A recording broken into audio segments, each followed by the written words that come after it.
and welcome to another episode of Center Stage with ICS Theatre.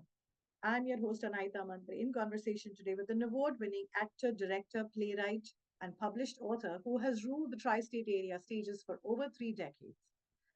That is none other than Sudipta Bhawmik. Sudipta received acting and directing training at the Pancham Ved Ashram, a theatre school in Kolkata, founded by Sauli Mitra. He had the great fortune of training under stalwarts of Bengali theatre like Shambhu Mitra, Tripti Mitra, Mohit Chattopadhyay, and the most prestigious of all, Badal Sirkar.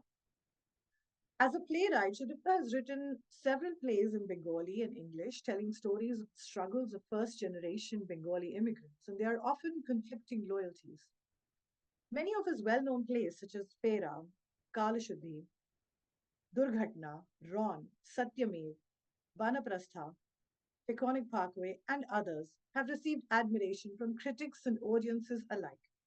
His plays have not only been staged in many countries around the world, but many of his works have often been cited by theatre academics in their scholarly work about diasporic theatre.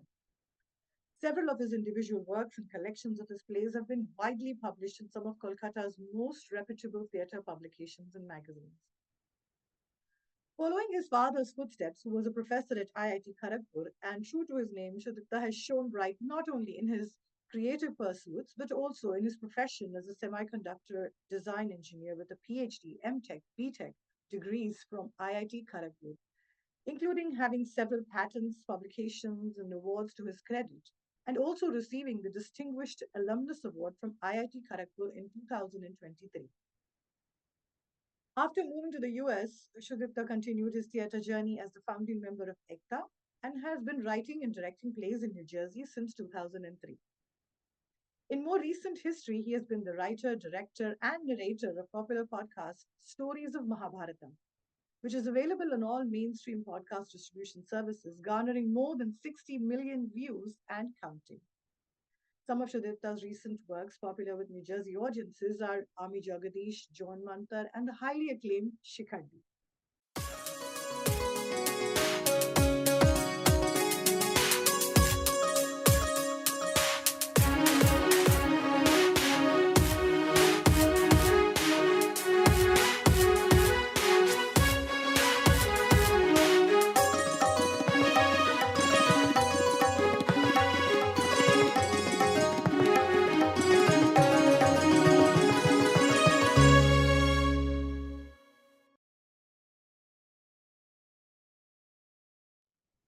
So please join me in welcoming Sudipta Bhawmik. Welcome to our show, Center Stage with ICS Theatre. Hello, Anahita. Thank you. It's really a privilege and an honor to talk to you and to talk to ICS Theatre people. So I'm looking forward to this discussion. Great. The privilege is all ours. And let's get right to it. So I want to go back a little bit into your growing up years when you were growing up in Kharagpur with your father as a professor at the IIT Institute and your mother who was into performing arts at the time. Did that somehow strike a good balance? And what kind of impact did that have in your early life, you're focusing on academics and arts at the same time? Yeah. So you kind of hit the nail at the right spot. Okay. The thing is that my dad was a professor there, and he was into academics, and my mother was into different aspects of profession. I mean, performing arts, and she was not a professional, obviously, but she was into theater, music, and all this stuff. Now we grew up in a campus, in a small campus of the institute, and in that campus, and that too, the campus was is not in a city. Kharagpur is kind of small town, about 3 hours by train journey from Calcutta. Off. So out there, the source of entertainment or that kind of performing arts were very limited.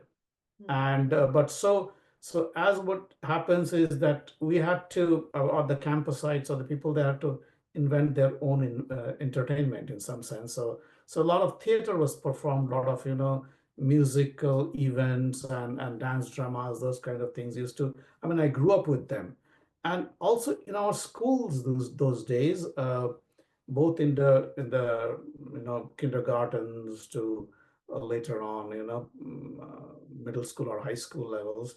There's a lot of weight was given to performing arts and things like that. So I remember my first stage appearance was when I was 4, so 4 years old.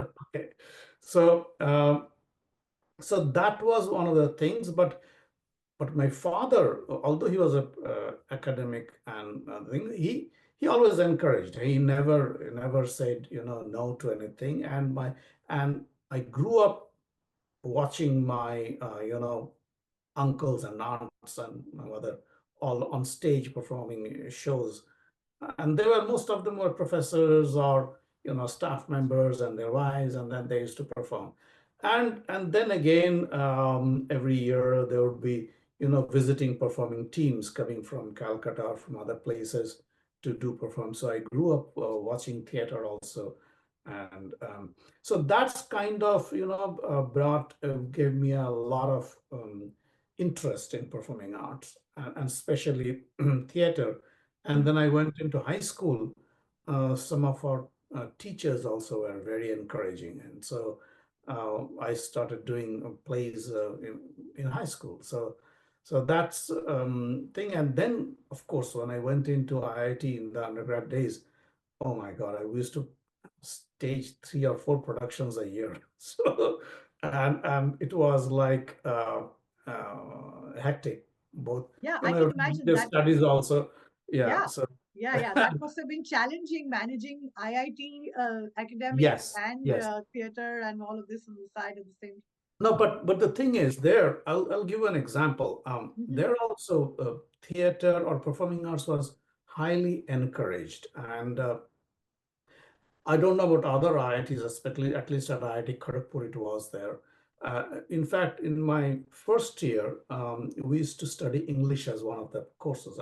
Everybody has to study that, and the a professor picked up the textbook was Bertolt Brecht's Life of Galileo. Okay, so again, theater, and he was also a theater enthusiast, and so it kind of and the professors used to encourage us a lot, the students, to be into uh, theater, performing arts and things like that, because I mean they also, some of them believe that if you do this, if acting skills and theater improves a lot of your, gives you a lot of knowledge that you can use later on your life, in a professional life. I mean, acting can help you how to communicate, how to talk to people, and a lot of things can help.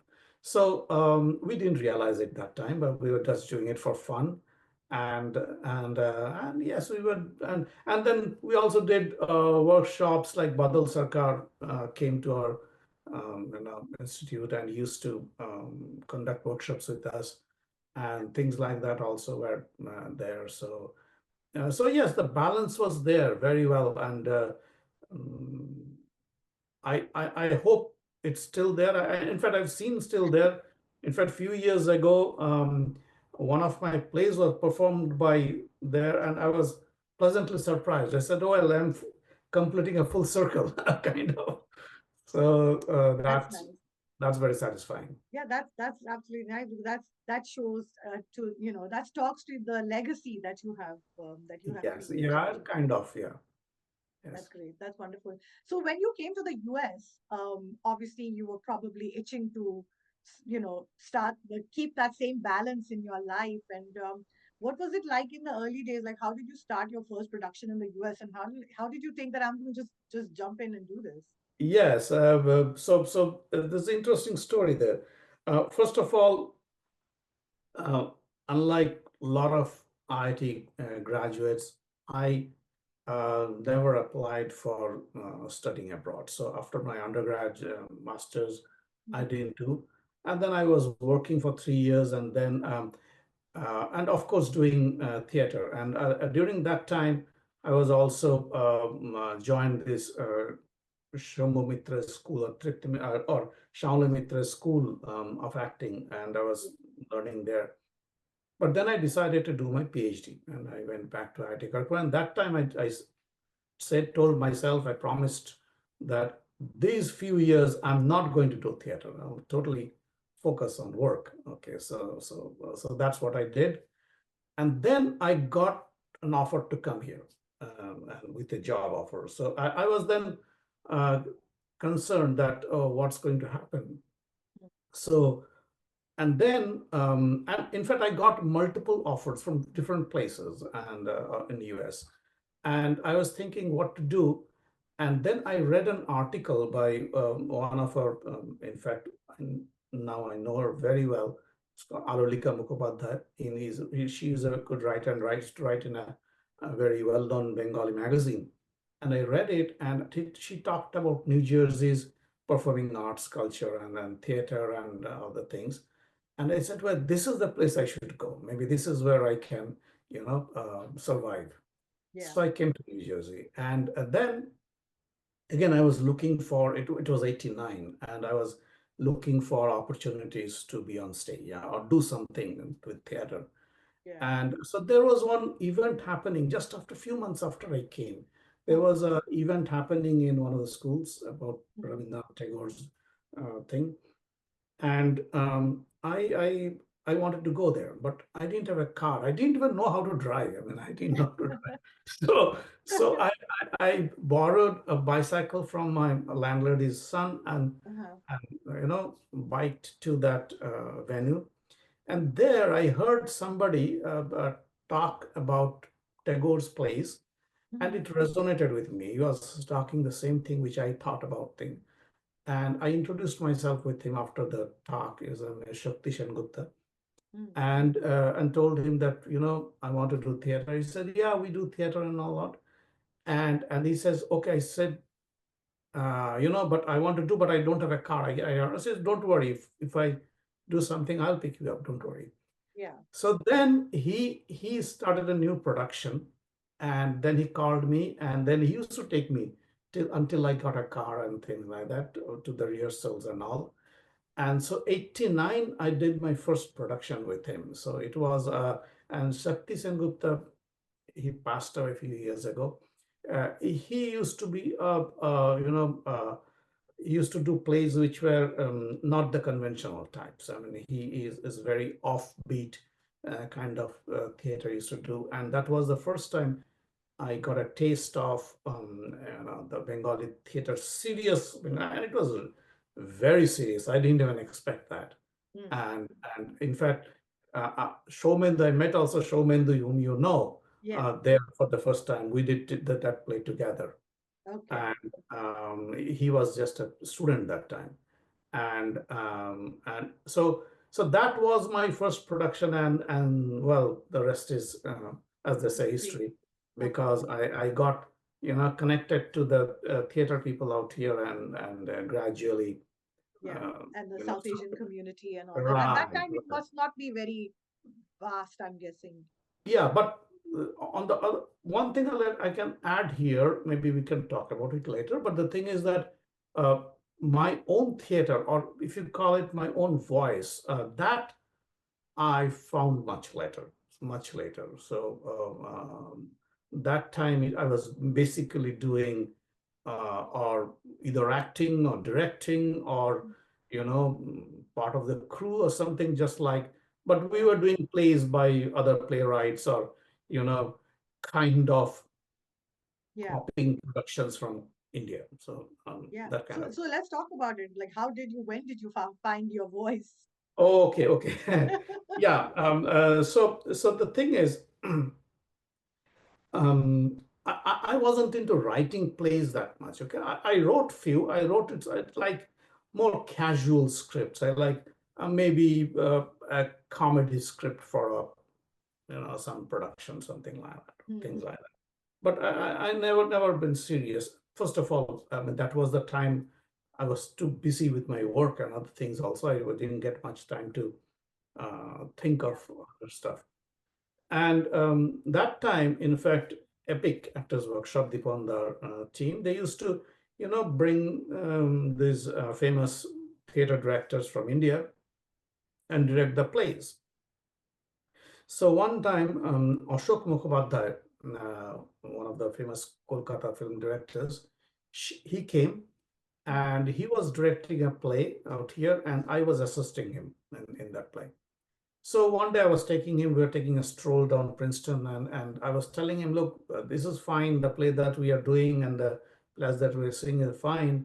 And but somehow we have lost after so many years with that, we kind of are losing connection with that kind of play. It's we see the we enjoy the acting, we enjoy the production, everything. We appreciate that, but Yeah. somehow there's no connect. Then Yeah. he told me that, I understand it perfectly, but to do that, you have to find your own theater. You have to develop your own theater, and Right. that kind of struck me. Mm. And then in 2002, 2003, that time I wrote my first play, which I thought was a serious play. Mm. Before that, I told you I wrote comedies and stuff like that. But I wrote that one, and that was called Thera. And that play Mm. means the return or the homecoming, whatever you call it. It's about a um, expat young Right. man who decides to go back to India, drops everything, and then once he goes back and he finds that it's he is people are not liking it. He says near and dear ones Mm. is not enjoying the fact that he is back. Okay, so it and it kind of resonated with a lot of people, and then I and they loved it so much that and some people, a lot of people and a lot of parents cried watching the play, and then I said, oh, then said maybe I found my voice, as I call it. And so after that, a series of plays that I started writing were Mm. based on our life here, our expat life here, Right. and our struggles, our feelings. Apparently, what you used to see in the Bollywood films those days, Karan Johar kind of films, that's not always the life here. It's more, a lot of Yeah. struggle goes on, Right. and especially reconciling between your homeland and this land. That's also a critical thing. And it like my play Ron, where this family whose son is in the U.S. Army and fighting for the U.S.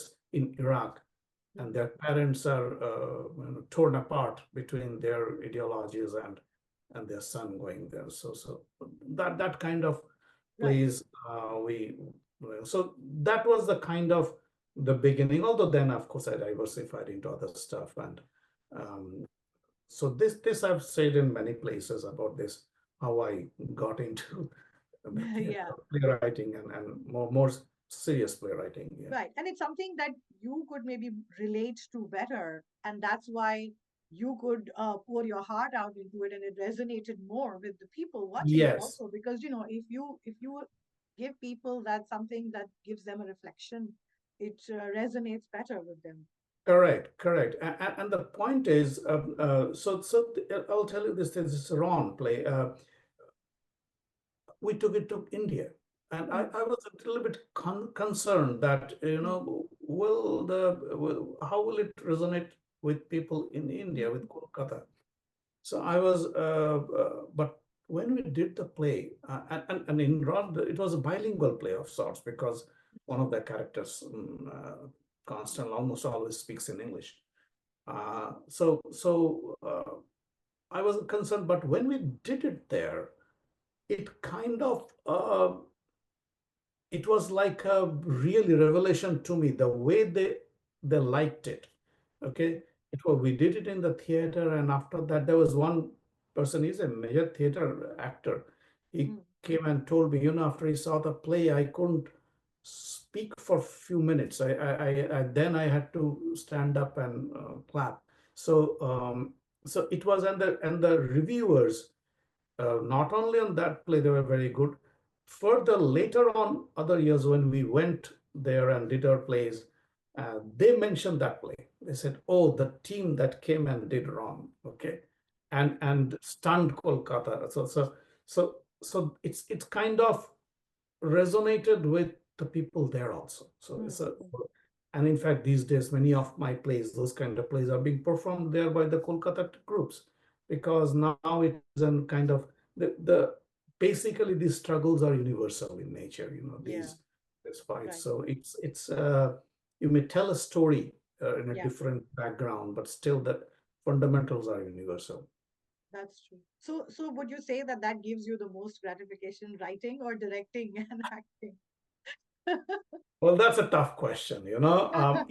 Each is a different kind of experience, right? Yeah. Right.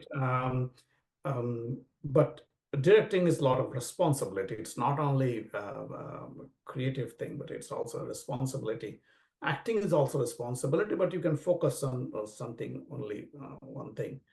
And whereas writing is more of a solitary endeavor, right? So there are three different things.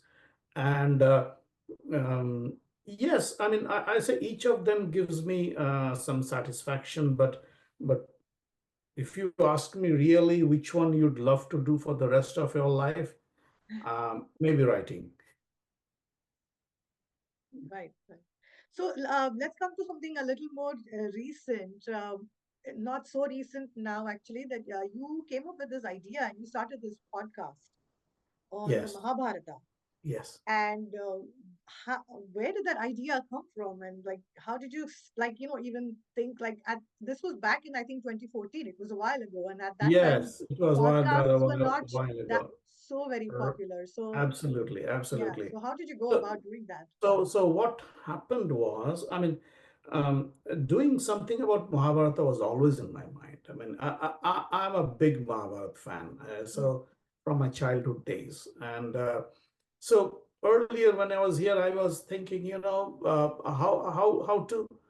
how can I let my children, the next generation, know more about this, especially in this country? And they were not. So I initially thought, okay, maybe something like a books on tape. That time in mm, India, the audiobooks were not there. Here I heard about them, and then said maybe.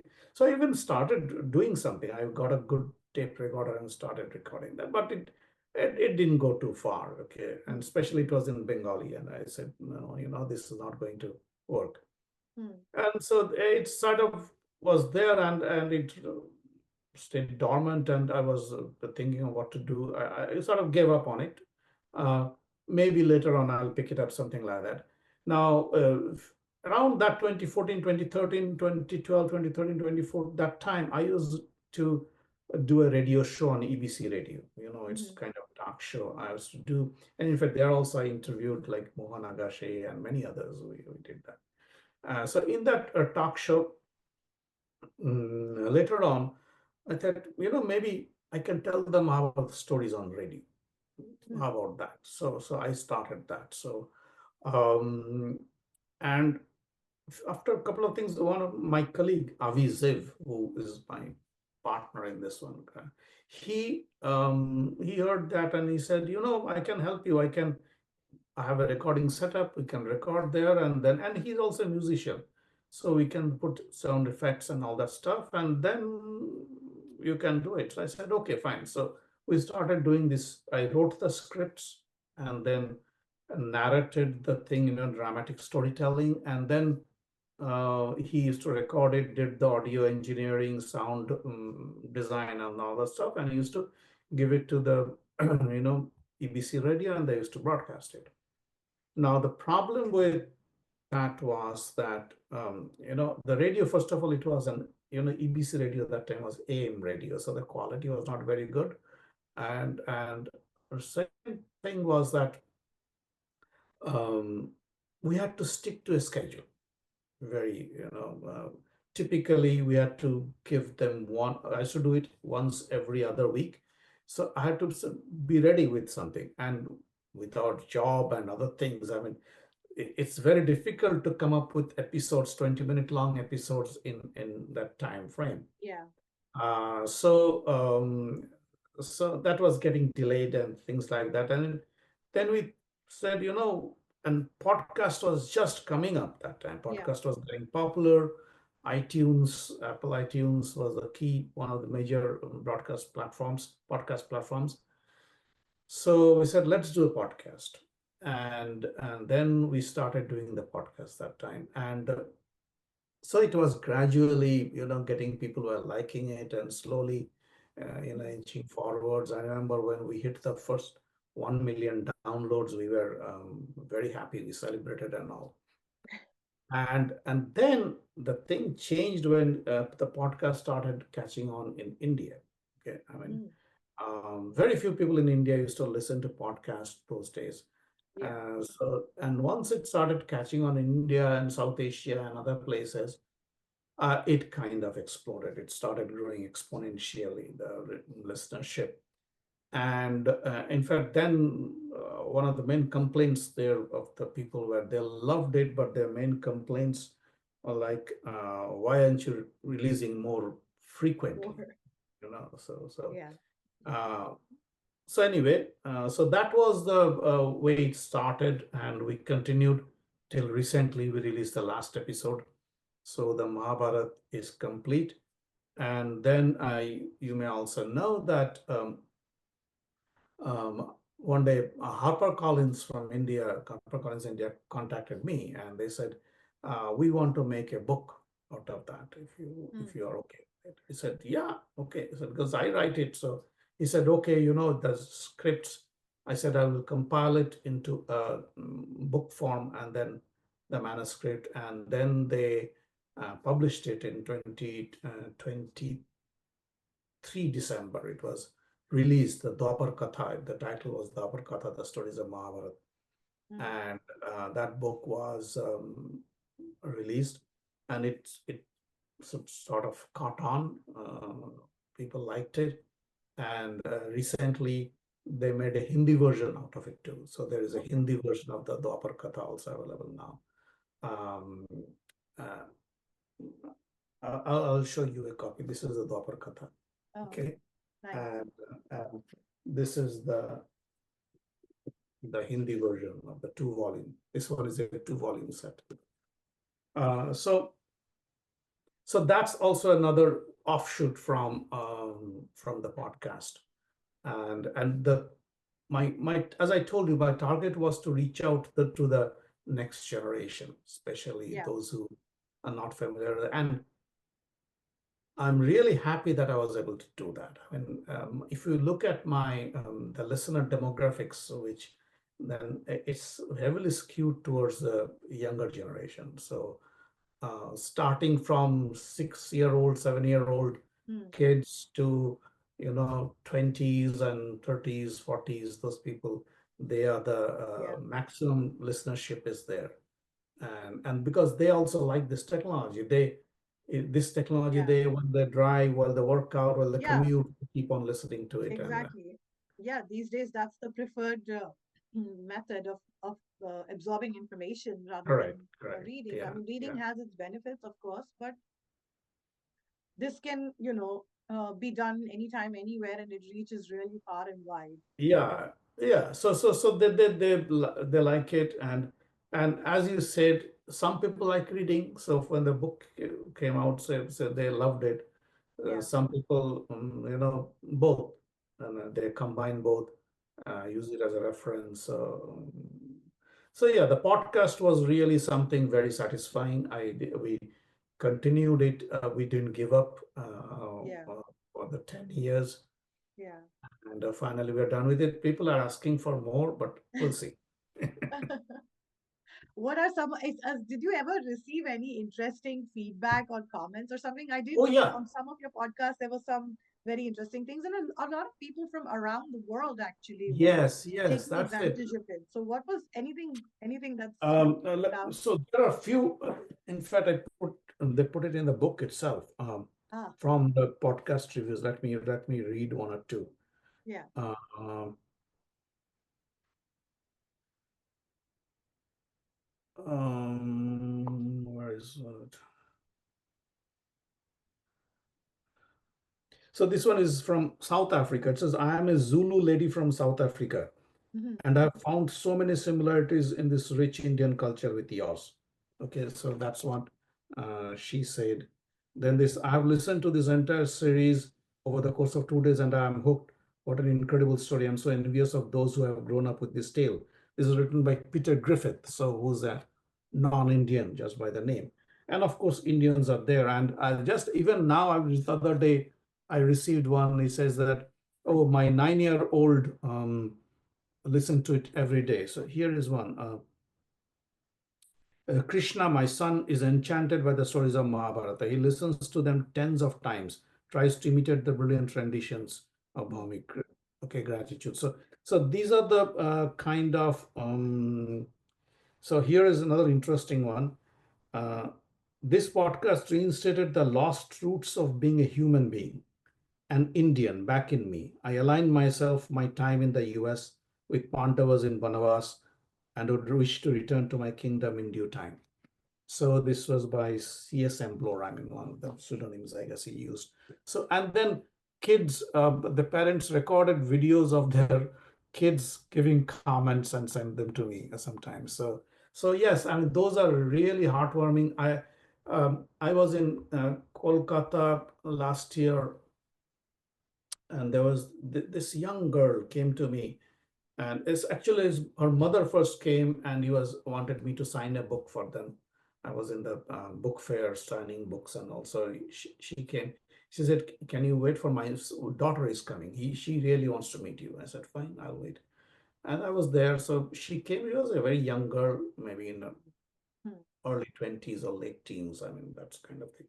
So she came in, and she said, oh, I really love the book, and it helped me in my very difficult times.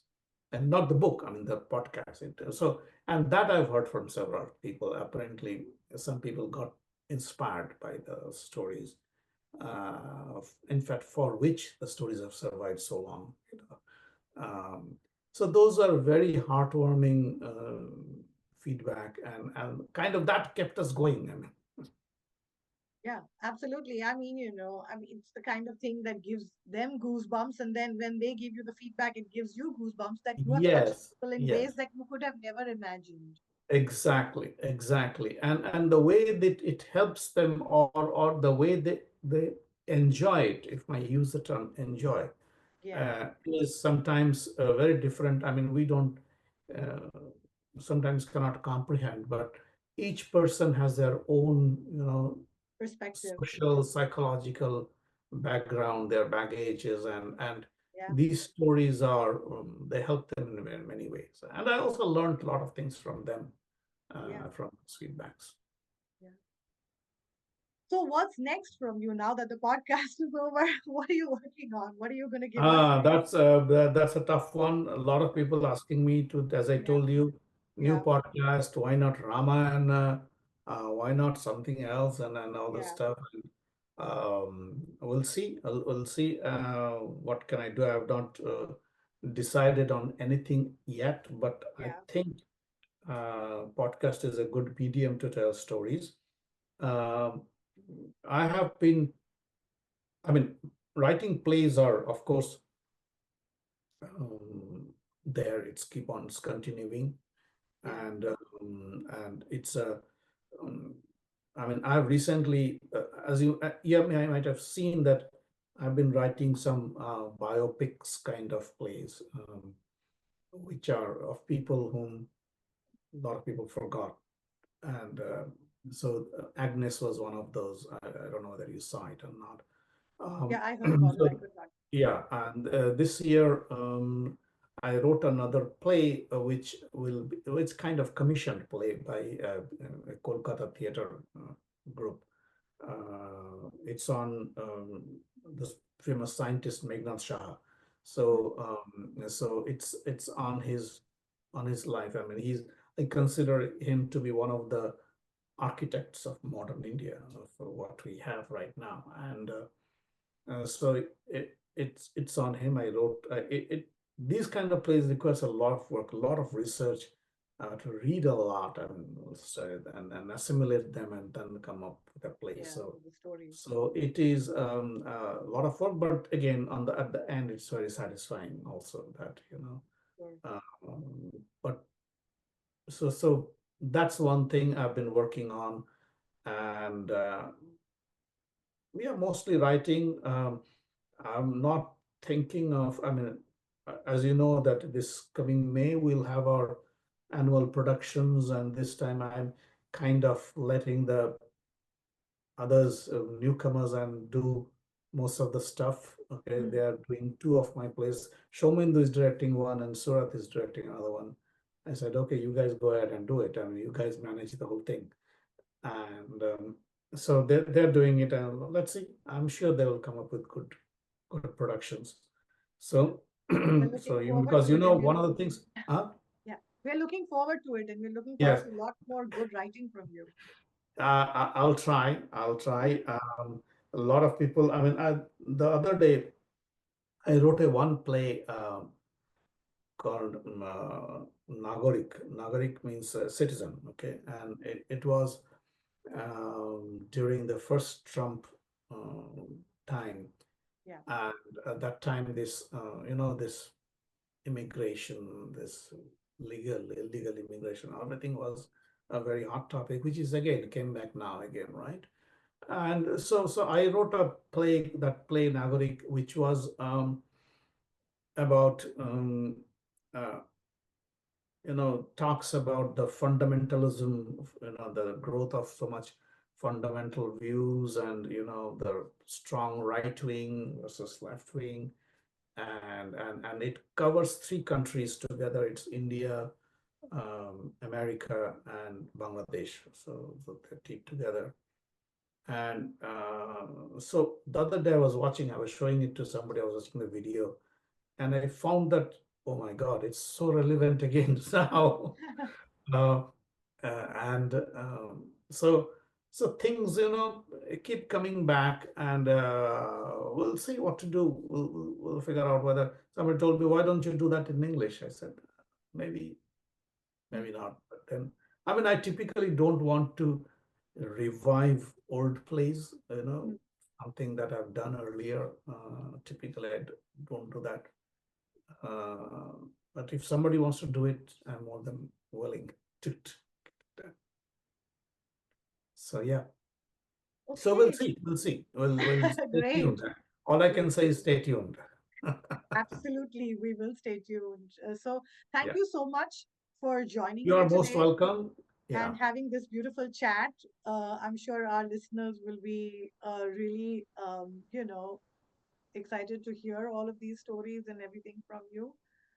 Yeah, Um, yeah. The thing that in fact, as I told at the beginning, especially we who do try to do theater here in this country. And as they say, theater is the mirror of the society, of the social thing, right? That's what they say. So uh, I'd encourage us to again um, find our own voice, and uh, build plays, develop plays from our stories, and that might be something that we can contribute to the overall theater community and overall thing. So um, that's like I try to I try to develop younger talents to do that, yeah, to get into that mode. And sometimes, yes, it's not necessarily that it has to be expatriate stories. Sometimes in other stories, like we did the stories from Mahabharata, like Shikandi, and there, if you can, the way you can present it, it will tell you the mm, struggle of yeah, very relevant people, of the situations that we face here, of the the gender spectrum, gender right. dysphoria, those kind of things.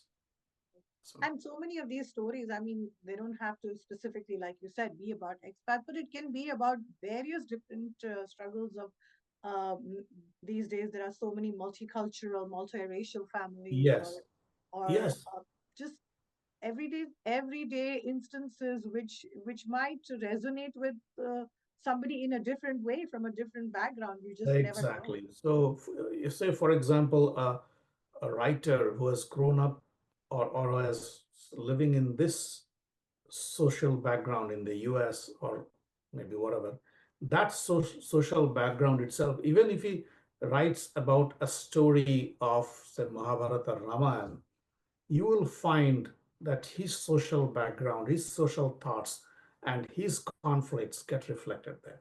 Okay. So it need not be, the story need not be specifically of characters who live in that social background, but that will be told through From a different perspective. other story. Yeah. Okay. So that's what I think we should strive to do. I mean, at least I try to do. I mean, Absolutely. And we are very grateful for that. Again, thank you so much for joining me today for this. This was thank absolutely you. lovely. Thank you. And I know ICS Theatre is doing a wonderful job. I mean, I've been following them from the very beginning We with try. Barka. And in fact, the last year at your 10th anniversary, Yes. I loved those, those models that were built from the Oh, previous yes. place. That was all Barkhaji's efforts. Right, that Wonderful. was very nice, and I've seen the path which grows. I mean, the way it kind of developed over the years, right? So a lot of effort. Kudos to A you lot of guys. effort, good teamwork. We've always had a great team working behind the scenes, Correct. putting everything Yes. together. Yeah. It's And not easy. I mean, I'm this, telling you, this, I mean, I've been there, done that, but yeah, it's not easy. It's yeah, it's especially people management. You have to yeah, deal with people and yeah. And no, we've been fortunate to always have a great team, people, working together very well. So yeah, worked yeah. out for the last 10 I years. mean, that's why Excellent. it needs good leadership. Absolutely. Absolutely. No doubt about that. Yeah. Okay. All the best. All right. Best Thank you wishes very to much. you. I've seen you perform many times, so I Thank you. know you are an excellent performer. I've seen you Thank you. perform. Thank you so much. So good job. Yeah. All right. I'm going to close on these beautiful last words from Sudipta: art, expression, and finding your voice. Because you never know how you may end up inspiring someone or touching their life in a way that you may never have imagined. That's it from me today. I'm your host, Anaita Mantri, signing off. I'll see you next time on Center Stage with ICS Theatre. Until then, please take care and support the arts and have a great night.